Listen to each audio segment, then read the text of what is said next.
Nothing is free, right? There's no such thing as a free lunch in this universe.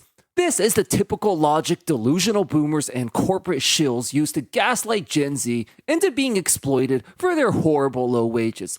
There's only one problem with this logic, however, and it's a massive one.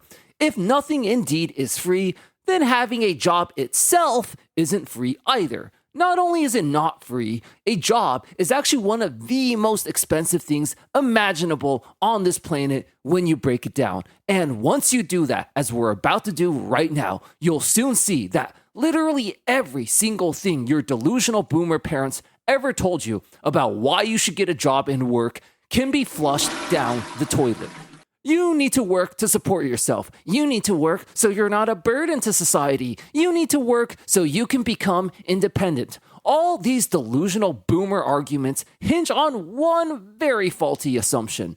The assumption that a job is going to pay you enough to do these things anyways. If the logic is that you need to work so you can support yourself, then the job actually has to pay you well enough to support yourself in the first place. If it doesn't, then the whole argument is useless.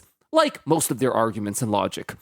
Well, as you're soon about to see, not only do jobs not pay you enough to support yourself these days, they don't even come close to paying for the cost of having a job itself.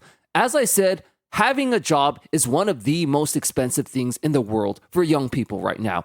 Let's see how much you have to pay just to get a job before you've even earned a single dollar. Okay, so when the Industrial Revolution happened, why did all the people from little villages with no money seek to move to the cities? 'Cause that's where the money was. Everyone before that was a broke farmer working on the village farm. Modern society has told you many blatant lies and revisionist history to justify the slavery conditions we live under today. And this one might just be the worst of them all. By the way, I don't think this person specifically was intentionally being dishonest. She's just been brainwashed to believe the lies we've been told, just like everyone else.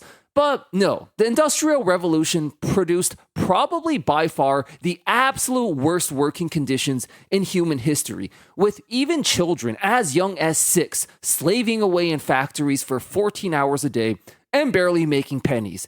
With how awful working conditions were, you wonder why anyone would choose such a life. The answer is they didn't.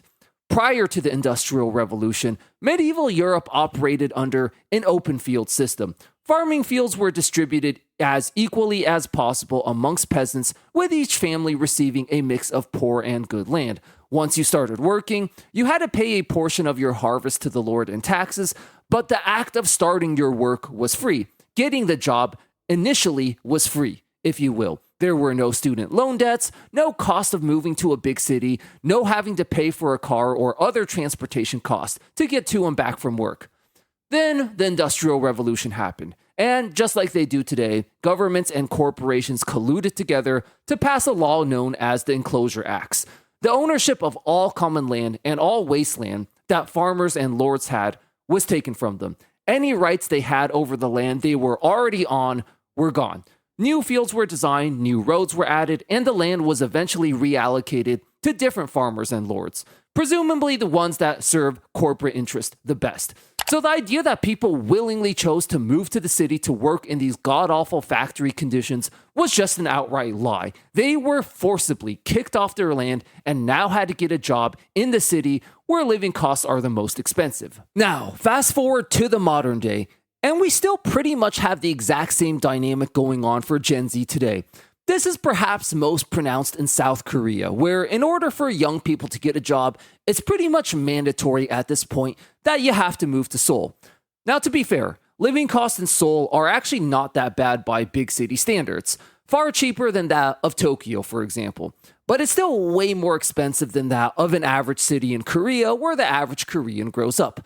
One of my good friends in real life is from the city of Kimhae, a chill seaside city with a population of about 500,000. But like most young Koreans, he had to move to Seoul when he became an adult, as that's pretty much the only place a young person can find a job or study these days. Rent prices in Seoul are already a staggering 3 times as expensive as Kimhae. But wait, it gets even better. It turns out Seoul has a really unique rental system known as jeonse, where you pay an insane lump sum deposit of around $10,000 upfront in exchange for being able to live there rent-free for the duration of your contract. This means you have to pay an upfront cost of $10,000 just to put yourself in a geographical location where you can even apply for jobs. This doesn't even guarantee you a job yet. This is a $10,000 fee every young Korean has to pay just for the privilege of being able to look for a job. And let's just face it, no 18-year-old who just graduated high school is just randomly going to have $10K saved up in his bank account out of nowhere. If he's able to afford this, it's because his parents are supporting him. This is why this stupid corporate shill logic of nothing is free, and if you don't work, you'll be a burden to your parents is so dumb, outdated, and delusional. There's a massive, gaping hole in their logic that they always seem to miss, which is that if nothing is free, then getting a job isn't free either. Not only is it not free, it's probably the most expensive burden for young people right now. Yeah, you might be a small burden to your parents if you just live at home playing video games, eating their food, but you'll be a huge burden to your parents if you try to get a job. Rather than just paying $300 per month or however much it costs you to eat, they now have to pay over $10,000 just for the hope that you might get a job. South Korea and Seoul are quite an extreme example when it comes to this, but this is true to some level just about everywhere in the world right now. I've lived in Europe for about the last 10 years. I moved here in my own journey of escaping the corporate America hellscape, and just about every European Gen Z I've met has had to do the exact same thing. Not only do they have to move to different cities, sometimes they even have to move to entirely different countries just to be able to look for a job that pays decently enough. Keep in mind, we've only talked about rent and relocation costs so far. A big, but not even close to the biggest cost of getting a job itself. Hey guys, just wanted to say thank you all so much for this insanely rapidly growing community we're building here. If you're new here and enjoying this content, definitely consider subscribing for more epic takedowns of delusional boomer logic. Part 2, America. Well. Back to my favorite country now. For my international audience, I'm well aware that things are bad everywhere now, which is why I dedicated the first part of this video covering issues around the world as well. America's reputation abroad has really gone down the gutter the last few years, but prior to that, when I was traveling Europe, young Europeans always asked me why I left the States, as all they had heard was about how high salaries are there. And this is where I explain just how expensive it is to get a job in the States in the first place. There are 3 major expenses you have to pay just to get a job in America that are pretty much uniquely American. You don't really have to pay these anywhere else, at least not to this level. Number 1, a car. Number 2, student loan debt. And number 3, healthcare costs. Let's start with the car. American Zoomers, you can confirm everything I'm about to say here with the international audience. A car is 100% a mandatory expense if you want a job in America. American cities are the most god-awful, inefficient abomination ever when it comes to city layouts. Residential areas are positioned far away from the city itself, and you don't even have a minor little convenience store within walking distance most of the time. You have to have a car to even grab a bag of chips, let alone commute to and back from work at a reliable time every day. Even if you were Doctor Strange and had magical teleportation abilities, employers would still demand you have a car, as it's just some stupid status symbol there. An average new car costs nearly $50,000. Of course, you could get one on the cheaper end if you're younger and just started working, but you're still looking at a cost of around $30,000. I brought this up in a previous video, and one corporate chill mentioned in the comments, but you could just get the hand-me-down car from your dad for free. Okay, but then this doesn't change the fact that now you're a way bigger burden to your parents and society if you have a job than if you don't. Your dad could have sold that hand-me-down vehicle of his for at least $10,000 on the open market. If he gives it away to you for free, he loses $10,000. By the way, keep in mind, so far, we've only talked about the upfront cost of a car itself. We haven't even talked about recurring costs such as gas, maintenance, and insurance yet, which, like everything else, are skyrocketing totally out of control. Next up, we have student loan debt. The average student loan debt in America is $30,000 and takes roughly 20 years to pay it back. But here's the even bigger problem. We all know in this god-awful economy, most college graduates aren't even able to find a job in the first place. What do you think happens to their debt in that situation? Usually they would try to garnish your wages or repossess your material belongings such as your car or house, for example. But now that they've screwed over Gen Z so much, Gen Z literally doesn't own anything for them to repossess in the first place. So, in this case, the debt just goes back into the economy where it now becomes a burden to the rest of society. Now, to be clear, I don't think anyone should feel bad for being a burden to your parents or society, especially in this economy. This is a burden your parents specifically asked for and requested for that they didn't have to. Calling you a burden to your parents is like punching someone in the face and calling them a burden to you because now you have to pay for their hospital bills. But if we're going to play the game of shaming people for being a burden to society, sorry, but it's just a mathematical fact that you'll be a far bigger burden if you do work than if you don't. $30,000 for a new car, $10,000 for extra rent prices in a big city, and $30,000 in student loan debt is just factually and mathematically a much bigger number than living with your parents and costing them $300 a month in food or whatever. So remember in the beginning when I said that having a job in the first place is one of the most expensive costs there is in life? Well, let's just do a quick rough estimate of how much it would cost on average.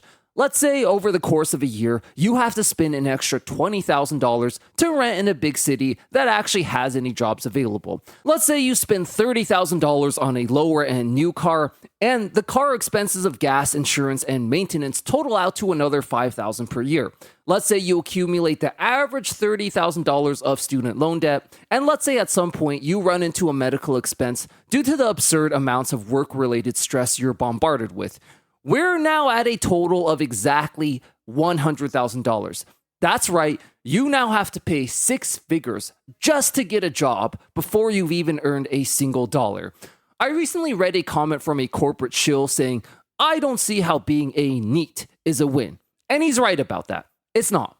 But in this world and in this economy, it's not about trying to win here. There is no winning this BS rigged game outside of one specific exception, which we'll get into later. All you can do at this point is minimize your losses as little as possible. Taking a smaller L is the win at this point. And this is why delusional boomers and their stupid talking points of, "but you have to get a job or you'll be a burden to society," is rendered totally useless. It's so funny because it's rendered useless by their own logic. They're the ones always telling you that nothing is free and that there are no free lunches. And in the process, they hilariously forgot that by definition, that means that jobs themselves can't be free either. Yes, you might be a burden to society if you don't work, but with how expensive it is to get a job, you'll be an even bigger burden to society if you do work. Yes, you'll cost your parents $300 a month in groceries or whatever if you don't work, but you'll cost them $100,000 in rent, cars, and student loan debt if you do work. These are just mathematical facts and numbers here. Conclusion: the only way out. A lot has been made about Gen Z's desire to be influencers, whether that's on YouTube, Instagram, or TikTok. Now, delusional boomer parents who don't know how the internet works and still think it's 1960 always have a narcissistic, snarky response to this like, you kids need to get a real job. But even some people of younger generations lament this as, all anyone wants to do is chase clout and become an influencer these days. To me, though, there is a much deeper reason behind this that everyone is overlooking. And that is that Gen Z has looked at becoming a YouTuber or TikToker and rightfully recognized that that's one of very few jobs available where you don't have to pay a ridiculous upfront cost just to even apply for the job. Anyone with a smartphone or computer can just immediately start making videos and at least have a chance of making a career out of it, even if it's a very slim one. So to end this video on a more positive note, if there's one small glimmer of hope for Gen Z, it's that at this point, you might as well chase your dreams, whatever they are. You were always told that it was so risky and unsafe compared to the traditional path. But with how hard and how expensive it is to get a job now, the traditional quote-unquote safe path is just as, if not more risky and unsafe than just pursuing your dreams. And if you pursue your dreams, at least if you fail, you won't be six figures in debt. This is only going to get worse with AI replacing many jobs as we speak already today. And I don't know, guys, from here on out, we might as well just dribble out the clock until we get the universal basic income, which every AI expert has said is inevitable at this point. Now, as we talked about, nothing is free, and it costs nearly $100,000 just to get a job in this economy. But did you know that by being unemployed, you actually save the economy and society over $12,000 a year? This is because, amongst many reasons, unemployed people are a far lesser burden on the environment as they don't have to pollute the environment commuting to and back from work every day. All these savings really add up, and we explore this more with a full in-depth breakdown in this video right here. Check it out. I'll see you there. Thanks for watching.